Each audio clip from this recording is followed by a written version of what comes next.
자, 앞서 보신 내용 좀 더 샅샅이 톱파보는 톱뉴스 순서입니다. 영국의 허술한 시험 관리제도 좀 더 자세히 들여다보겠습니다. 영국은 작년에도 올해도 이 두 시험이 취소됐습니다.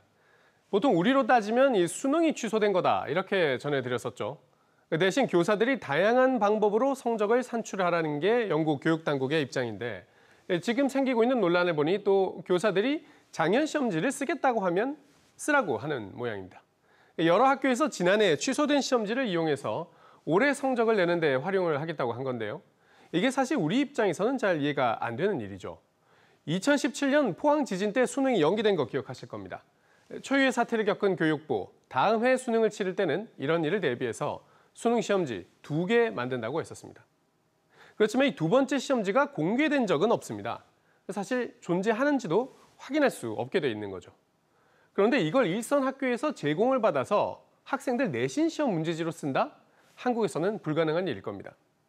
그런데 영국은 이렇게 버젓이 작년에 취소된 시험지를 학교에 제공해주고 있는 거죠. 심지어 일부 학생들은 그 시험지로 따로 시험을 보기까지 했었다고 하니까요.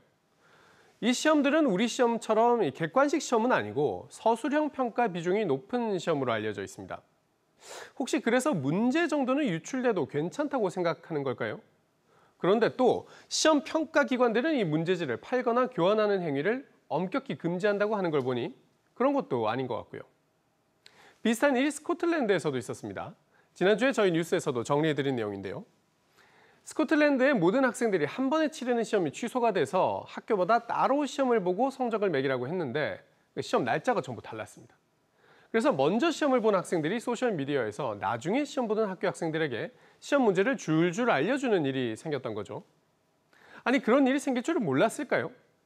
시험은 각자 학교에서 따로 보더라도 최소한 날짜는 맞췄어야 하지 않을까요? 아니면 각 학교에서 자체적으로 출제한 시험 문제를 쓰라고 권장했어야 하는 거 아닐까요?